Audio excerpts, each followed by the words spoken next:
for my voice, but I have never seen anything like it. You believe in miracles? Yes! Unbelievable. Welcome to the Andrews Mill Podcast. I'm your host, as always. Thanks for checking out the link. I know that there's a lot of options for you to check out, so checking us out means a lot. Thank you so much. So let's talk about it. Friday, Film Friday, one of my favorite days of the week because we get to do these podcast episodes. I really like this movie. We're doing Marriage Story today.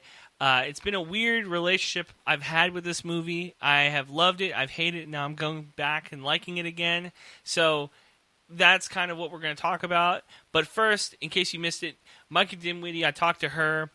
Very good interview with a former Texas State volleyball player. If that interests you, that's already out. And then, of course, the NBA trade deadline. We kind of teased it yesterday. I did a little bit of a talk about the NBA trades and what I liked and what I didn't like and who we saw move and what we anticipated and everything. So that's out as well. If you're interested in either one of those topics, that is available for you to check out. So let's talk about Marriage Story. Now, normally what happens is that these articles, because I only do these podcast episodes once the review is out on the universitystar.com is where you can go check all those great movie reviews out. I only do these episodes once it's online because I don't want to step on their toes. I know they like maybe a couple other people checking it out. I try to push them that way too, give them some traffic. So it's a really good marriage we have. Ironically enough, Marriage Story came out in print on Tuesday, so if you've already read my review for this episode, you come in with a little bit more back knowledge than some other people. So if we repeat some things, if we go over some things that you might have already seen or heard, sorry, just bear with us, because I do give you a little bit more than I do in the articles, because we do have a limit on how much we can put in the print, and this I have an unlimited amount of time. So I wrote, Noah Baumbach's Marriage Story is the rare movie that almost every single person who watches it can relate to, which is why it's the perfect Netflix to award show movie that came out this season. Now, when you talk about movies that Netflix has put out and has been nominated for Oscars, you think of Roma, who came out last year, a movie that was critically acclaimed, but normal, I think, everyday people didn't really check it out. This year, we had Irishman and Marriage Story both come out on Netflix right before award season. Came out in limited theaters, but for award season, a lot of people, when we were talking about when movies got nominated, Marriage Story, Irishman, they both get nominated for Best Picture. People can immediately go to their couch, go to their computer, go to their tablet, and watch Marriage Story and Irishman. I thought the Marriage Story was much, much better, an award movie, than Irishman. Irishman took 3.5 hours, almost 4 hours. I tragically watched that movie 3 times. I don't know how I got tricked into doing it, but I watched that movie 3 times. Marriage Story, I've seen more than 3 times now, or at least parts of it more than 3 times now, and it sticks with me every single time. I really enjoy every time I see bits and pieces of it, and that wasn't always the case. And we're going to talk about what I got into, why I fell in love with this movie, why I fell out of love with this movie, and why I came back around to it. So it kind of goes, and we'll just get this out of the way to start off with. It kind of goes back to my age-old issue I've always had. And we talk about this later in the podcast as well, talking about the rewatchability of a movie. I had the issue with, I saw this movie once, I thought it was pretty good, and then everybody online said that this might be the best movie of the year. And I had already seen Parasite, I had already seen some of these other movies, or I'd heard about some of the other movies. I didn't think this was better than Once Upon a Time in Hollywood. I didn't think that this was going to be better than 1917. I was already pretty hyped for that movie. But when everybody was talking about how great this movie was, I wasn't really on board. I didn't really buy the hype. And that's what kind of forced me out of loving this movie, I think. Or not enjoying this movie as much as I should have for the amount of time I did. Because the first time I saw it, I liked it a lot. I thought that this was a really good movie. I thought it had a lot of really good scenes in it. I thought it had a really good story. And that, I think, is what makes it so interesting. Because if you listen to the other reviews I've done on movies, I talk about the escapability of a movie. How I enjoy movies that I can go to or I can watch that I'm not thinking about everyday life while watching it. And Marriage Story is the exact opposite of that, I think. I think that once you see this movie, you're immediately taken to your last fight with a significant other. Or, in a lot of people's cases, you're taken to a fight where you see your parents fight. Or you see your aunt and uncle fight, your grandparents fight, or blah, blah, blah. it always takes you to one of the lowest points, I think, in somebody's relationship. And that is what's so special about this movie, is that I have told people who have seen the movie or people who have seen the clips of the movie on Twitter and said, I don't really think this movie's for me. I think that this is a pop culture hype. I'm not really getting behind it. I don't think that this is the type of movie I want to see. I tell them that this is a unique movie in that it's a love story told through divorce. And that's very hard to do. And that's why Noah Baumbach not getting nominated for Best Director, I think, was a tragedy. I think that was he got robbed in that regard because he wrote the screenplay, too, for this movie. But it's a marriage story told through the lens of divorce. Right? The entire movie centers around this divorce between, and I want to make sure I get the names right, Nicole Barber, who's played by Scarlett Johansson, and Charlie Barber, who's played by Adam Driver. You might know Adam Driver from a little movie called Star Wars, right? He plays Ben Solo in that, Kylo Ren. He's a successful theater director in New York, and she is a reviving, I guess, TV star. She comes to L.A. for a pilot and then sticks around afterwards. They take their son with them, or with her, which is another, foil in this entire movie. It stirs emotions from the last time you and your significant other fought. Right, so I mentioned that already. This is, like I said, the relationship between Scarlett Johansson and Adam Driver in this movie. I talked about Scarlett Johansson from Jojo Rabbit, how much I enjoyed her performance in that movie. I thought her performance in this movie was not as strong. I thought that she didn't have as many great scenes as I think that we would have liked her to. When you look at her career to this point, this is probably including Jojo Rabbit, including this one, this is probably the fourth or fifth serious movie that we take as like a critical audience seriously. We're not talking about her roles in superhero movies. We're not talking about her roles in comedic movies. We're talking about her roles in serious movies that have been up for awards that, as a general critical public, we enjoy and we thought she did a good job. This is probably the fourth or fifth time that she's had that type of movie in her career. So, that said, I think this makes a new bar for her to now meet every time that she comes on screen. I think that next time that we see Scarlett Johansson on screen in a movie like this is what we're going to be judging her against. Adam Driver, on the other hand, I thought played an excellent part. He is the type of person off-screen who, from what we see in the interviews, from what we hear from the people around him, excellent father, great husband, everybody seems to really enjoy him when he's around. So him playing the character of Charlie in this movie, he's almost a sympathetic character. And I don't know if it's because I'm a guy watching it through that lens, or if it's just the way that Noah Baumbach set it up as he's gone through a divorce. So maybe he looks at Charlie as a sympathetic character, like he would look at himself as a sympathetic character in divorce. But Charlie, Adam Driver, is a sympathetic character in that he didn't really, I don't think, know how serious this divorce was. They talked about separation. They talked about, he mentions in the movie that they talk about coming back to New York, that they're a New York-based family, that this was only a temporary thing, that he never knew that Nicole was going to go across the country and not come back. Okay? So I think that he's painted in this corner as a sympathetic character. That's why Scarlett Johansson's nomination as Best Actress, I think, I can't look at all the other actresses who had great films this year and tell you, oh, well, Scarlett got in and this person didn't. Granted, we talk about the cast from Parasite. I thought that there was a couple of snubs in that cast, so you can probably place one of the female actresses from that movie and replace Scarlett Johansson in this movie.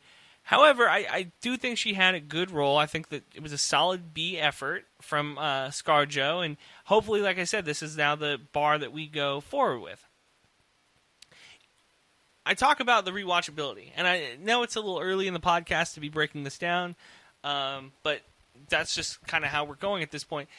The rewatchability of this movie is very interesting, and I'm going to play you one of my favorite clips from this movie in a second.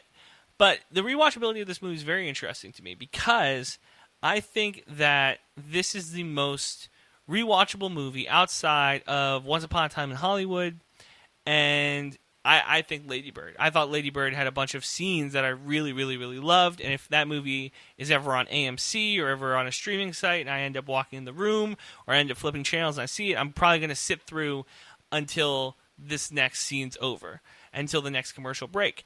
Or until if I see it on a streaming site, I'm going to watch it from end to end. Because that's how many great scenes it was back to back for Lady Bird. Marriage Story, on the other hand, I think has a bunch of very unique scenes. And for a spoiler alert, this is it. Like, if you haven't seen the movie yet, it's on Netflix. You can go watch it at any point. No skin off your nose. Everybody has a Netflix account or knows somebody with a Netflix account. So if you haven't seen this movie yet, watch it before Sunday, because when it doesn't win Best Picture, you can at least say to your friends at your Oscar party, well, at least I saw some of these movies. So let's get into it. The number one scene that's rewatchable to me in this movie is the scene that I'm about to play. It's not the scene where they're fighting. It's the beginning of the fight scene. Because I think that fight scene goes in three parts. It's the part where Charlie is packing his son's clothes, and you see Nicole like kind of nagging at him, which is the scene that I'm going to play for you in a second. But there's that part, then there's a part in the kitchen, and then there's the part by the front door. And you can see the fight build up and build up and build up. So the reason I like this scene so much is because it's the start of the fight. That this is the beginning of the snowball that ends with Charlie crying on the ground. So here it is. You're being so much like your father. Do not compare me to my father. I didn't compare you to him. I said you were acting like him. You're exactly like your mother. Everything you're complaining about her, you're doing. You're suffocating Henry. First of all, I love my mother. She was a wonderful mother. Just repeating what you told me. Secondly, how dare you compare my mothering to my mother? I may be like my father, but I am not like my mother. You are. And you're like my father. You're also like my mother. You're all the bad things about all of these people. Right, so if we've ever had a fight with a significant other, if we've ever had a fight with a friend or a coworker, you know that you have thought this before. That especially if you've been around somebody long enough, you've had this feeling before of that you remind me of all the things that frustrate me with everybody else that I know. So I can see where Charlie's coming from. Also, that is arguably the best line I've heard in a movie all this year. I don't think there's a more quotable line. You're the worst part of all of these people, I think, is the funniest thing I've ever heard. And I sympathize with Charlie in that regard. So that is the most rewatchable scene to me. And it is a number of scenes like that. There's the scene where they are finalizing divorce in the divorce court. That is, I think, a very good scene. There's a scene where he comes back when he gets served the papers. I think that's a very rewatchable scene. This entire movie, on a one-time watch, okay, I think that it does a really good job. It's a sneaky good film in that you watch it one time and you think it's just like any other Netflix movie. It's a high-budget Netflix movie. It's not like the rom-coms that you would see. It's not like some of those other low-budget Netflix films where it looks like they had $45 to get the entire thing done. It looks like they shot the movie in 5 days. It's not like that. You can see that there's actual production value. There's actual production work to be done in this film. And it shows that Noah Baumbach and the entire cast care about this movie. But rewatching it, you can see the little things in this movie. You can see, if you actually look for it, you can see the love that, at least I think, that Charlie has for Nicole. And at the end of the film, again, spoiler alert, at the end of the film, when the divorce has been finalized and the dust is settled, you can see that Nicole and Charlie still love each other in just the little things that they do. And this is a thing I've thought before, but this movie really secured it for me. And that's also what makes this movie so great, in my opinion, is that there's preconceived notions, I think. I think there's things that we all think, from living life, from living real life, from seeing real life relationships fall apart, to seeing real life love come and go. There's real life that I think can affect the way that you see a movie. If you're a child of divorce and you watch this movie, you're going to see it through your lens. You're going to see it through your parents' divorce. If you've been through a divorce and you watch this movie, you're going to see it through that lens. But I tell people who tell me Zimmel, I didn't really like this movie, or I didn't really even want to watch this movie because my parents are divorced and I know how this is going to end. And I tell him I don't think that you do. Because this movie secured to me the idea, and I've said this for a while, the idea that you never really stop loving anybody or something. It just changes. The way that you love that thing changes. And ironically enough, that is how I went about this movie. Is that at first, I think I really did like it. I think I really enjoyed this movie the first time I saw it. But then I fell out of love with it. But then I came back to it, and the love that I had for this film never really went away. It never really completely disintegrated. It never really stopped. It just changed. The way that I saw the movie, the way that I enjoyed the movie changed from the first time I saw it to now. And that is a good way to look at this film, is that this is a movie, at its core, it's a love story. But it's told in reverse. That you get the princess and the prince, they meet each other, they fall happily in love, and it's forever and ever and ever, happily ever after. Okay? But happily ever after, not all the time is happy forever. So now you get to see what happens when Prince Charming falls apart. Right? What happens when the princess doesn't want to be married to the prince anymore. That, to me, is the type of movie I'm going to show to my children when they start dating. So when they're 16, 17, 18, and they start actually falling in love, and they actually start having deep feelings for people, not just childhood crushes, this is the type of movie that I'm going to show them. And I'm going to tell them that you might always have these feelings for this person. And if you do, that shows that it was true love, that you really did love them, if you can continue to have those feelings even after you fall out of love with that person. Because like I said, you can fall out of love with something, you can no longer love that thing the way that you originally did, but I don't think any of us actually ever stop loving something.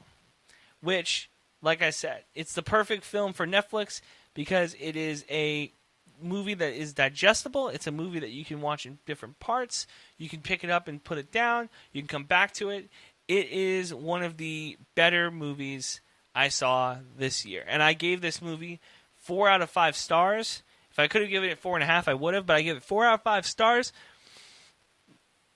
Like I said, the only thing I thought it was lacking is in the performance by Scarlett Johansson. I thought Laura Dern played a very good lawyer. I thought she has done an incredible job entirely in 2019. She had, I think, 4 or 5 parts that just blew me away. From Little Women to Big Little Lies to this, she had 4 or 5 parts that just completely blew me out of the water. And it shouldn't be a surprise anymore. She's a very talented actress. But it seems that every time I see her on screen, I'm blown away. So that was a lot of fun. This entire movie is a lot of fun, so I'm very excited about it. So, like I mentioned in the pre-roll, if you are looking for an NBA podcast talking about the trade deadline and what we can expect, that's out. Also, NBA All-Star stuff, that's going to be on that podcast as well. Interview with Mika Dimwitty, that's a lot of fun. So, thank you again for checking us out. I'm going to talk to you guys on Monday. Big weekend of sports and pop culture. So, it's going to be a lot of fun. So, look for our content coming on Monday. Cherish those around you. We've been, really struggling with that, I think, in this world. But in 2020, that's what we're doing here. We're continuing to remind each other how much we mean to each other. So I will talk to you guys on Monday. Have a safe weekend. Love you guys.